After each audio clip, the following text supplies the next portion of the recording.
Hello and welcome to Face Off here on France 24. He certainly did not expect that his comeback would be a cakewalk.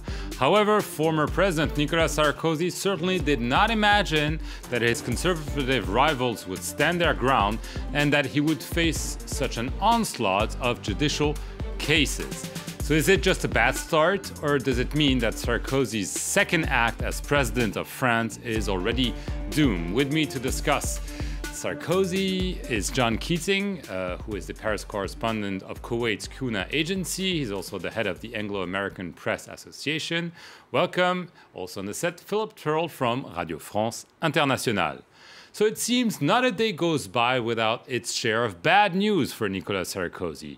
There are already probes into the financing of his campaigns in 2007 as well as 2012, suspicions of influence peddling, and now also of possible shady deals with Kazakhstan. So the reports keep piling up. However, the former president is convinced this is just a political vendetta.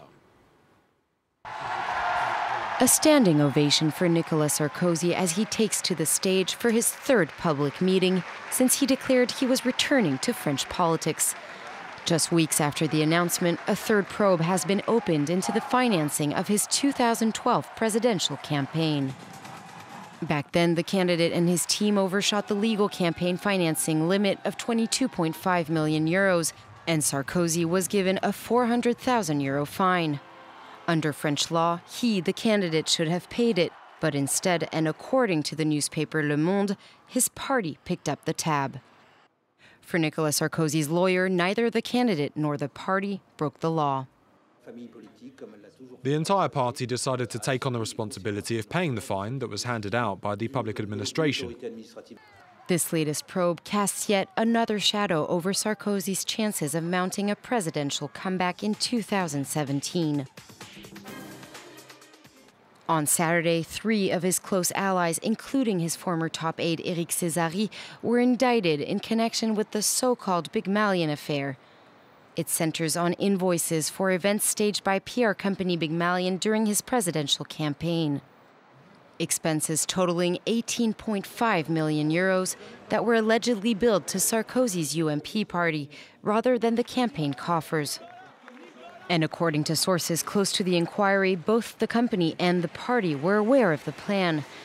Sarkozy, however, has long denied any wrongdoing in the Big Malion affair.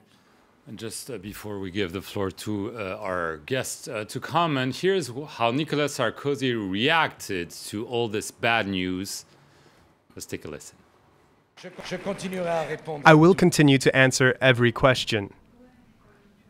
But this has really reinforced my determination because I don't like injustice. I don't like lies. And if they wanted me to calmly stay in my corner, then they should not have acted like that. Nicolas Sarkozy speaking on Monday night near Paris. John Keating, this is getting really serious for Nicolas Sarkozy. We don't have the time to go into all the legal cases hovering over him, but clearly there's a threat for him. Well, this is a judicial roller coaster. It's been going on for some time. It's not new. And I think, and there's more. And it's accelerating. And it's accelerating. And I think that Nicolas Sarkozy is probably regretting the day that when he was a president, he took on the French judiciary. He wanted to reform it. He had a big fight with the judges. He wanted to actually get rid of one category of judges altogether, and he lost. But the judges seem to have long memories, and they're coming now with this case, which is the latest. Kazakhstan, I'm not aware of the details, but there's more. There's the Libyan financing case. There are probably 7 cases now, and 3 live, which means that the case has been actually opened up to a live investigation by judges, magistrates. And in his position, I wouldn't be as calm as he is. I'd be rather concerned. Should there be concern in the Sarkozy camp? Or can he just say, how come I announced my comeback a few weeks ago and reports after reports are saying I've been involved in this, I've been involved in that? So he could claim that this is indeed a political vendetta against him. Well, I think he could. But if you look at the timeline of all of this, it's not since he announced his comeback a couple of weeks ago that we suddenly found out about these court cases. These have been building up over months, if not years, into financing of his campaign in 2007 and again in 2012. There's a history of the sale of frigates to Taiwan in the 1990s. There's the story of Liliane Bettencourt, the richest woman in France, apparently giving packets of money to finance his campaign in 2007, and even Colonel Gaddafi's in there as well. But I think out of all of these cases, the one that really poses the greatest threat to Nicolas Sarkozy is the one that we were just hearing about in this report, the big Malian case, because that's the most recent, and that's the one that I think is going to get him first, if any case does. For the simple reason is that nobody knows for the moment who gave the order. If you look at the facts, you've got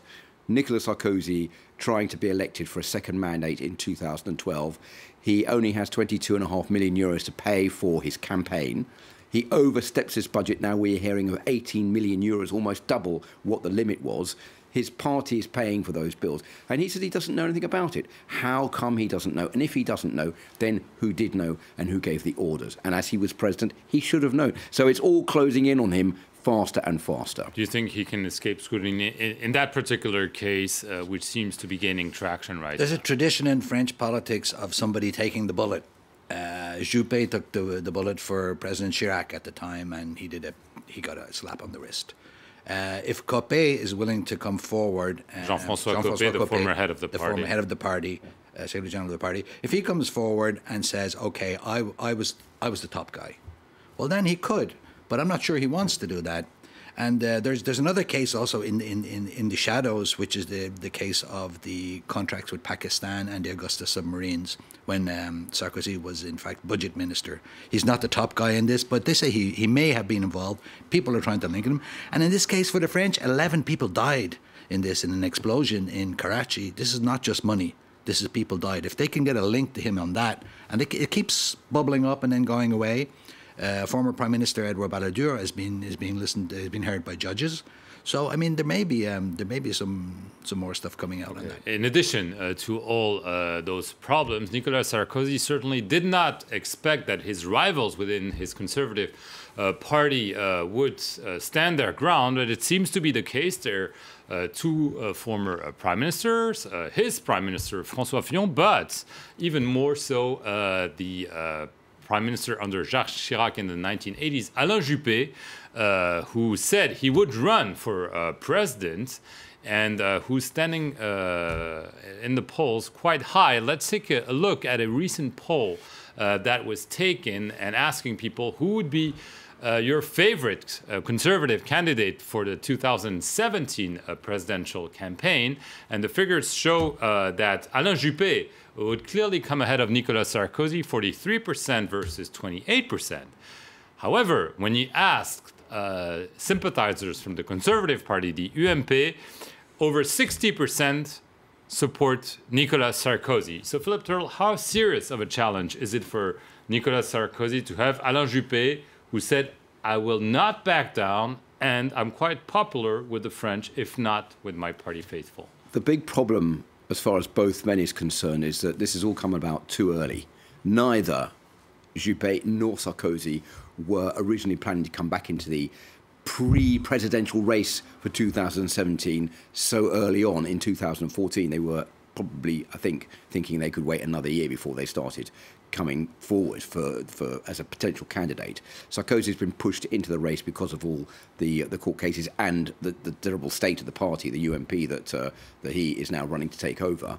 And Alain Juppé is a former prime minister, someone who's been in French politics for 40 years, who everybody knows, who has always been considered as a very straight, honest man who, as John said, did pick up the bill for Jacques Chirac a few years ago.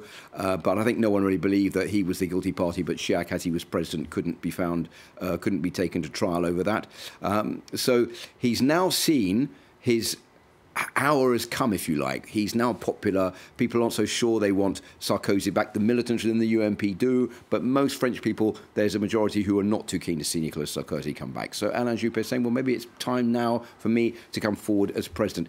The problem is, as we are now only halfway through François Hollande's presidential mandate. There's still 2.5 years to go before the next presidential election. And that's a long time in politics. It's a long time to either create reputations, destroy reputations, and to keep yourself up in the opinion polls for 2.5 years to win a race is quite a feat. And I'm not sure that Juppé can do that. Yeah, surging too early. Let's just remind our viewers that Alain Juppé was a hugely unpopular politician when he was prime minister, but always considered very stiff with no charisma.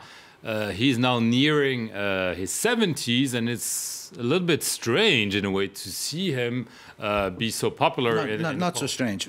If you look at another poll that wasn't mentioned here, is 61% of people thought that Sarkozy should not have come back. That's a broad. That's not just conservatives, but it's a broad poll. Juppé represents something for the French, which is respect. They want somebody in office that they can respect. They've lost faith in Hollande. They've lost respect for him. They have no respect for Sarkozy because he's embroiled in all of these scandals. And Juppé comes out as being, as Philip said, the honest guy, the respectable guy. And he can represent the French presidency, which has lost its shine a little bit in the last 10 years. But François Hollande ran as the quote-unquote normal president. Why should there be another normal president? You can be normal and not be respected. I mean, he did not do a job. He did not do, for the French people, he did not do a job that they respect. They have no confidence in him. 13% of people think that, he's doing a good job. Right. But so you think Juppé... I think Juppé represents what the French people need, they feel they need right now. But does he have the guts? Because some people are questioning whether he really wants it and he can resist probably the assaults from Sarkozy. No, I think he does. I think that, in the old days, Jacques Chirac always described Alain Juppé as the best amongst us, the best person. And even now, we've got this very bizarre situation in French politics where we have a split between the Chirac family with Jacques Chirac, who is backing Alain Juppé as a potential candidate for the elections in 2017, and his wife, Bernadette Chirac, saying, no, Alain Juppé is too cold and doesn't have any character, and she's backing Nicolas Sarkozy. So you have a split, which I think sort of is a representation of the split between the UMP as a whole, to those for and against Sarkozy. And I think that the problem is that Alain Juppé is older than most candidates. He will be over 70 when he becomes president, which means that this is his last chance. If he doesn't do it now, he will never do it. And I think for years he's always wanted to be president. And I think Chirac wanted him to become his successor, if you like, after he stopped being president, but it has never been possible. And I think now all the elements are reunited for maybe Juppé to say to himself, this is the time for me to go forward. Maybe my time has come. Maybe I do stand a chance. And he's going to go for it. Okay, we have to stop it here. We'll see if Alain Juppé maintains his lead in the polls and whether Nicolas Sarkozy can bounce back. Thank you for watching this edition of Face Off here on France 24.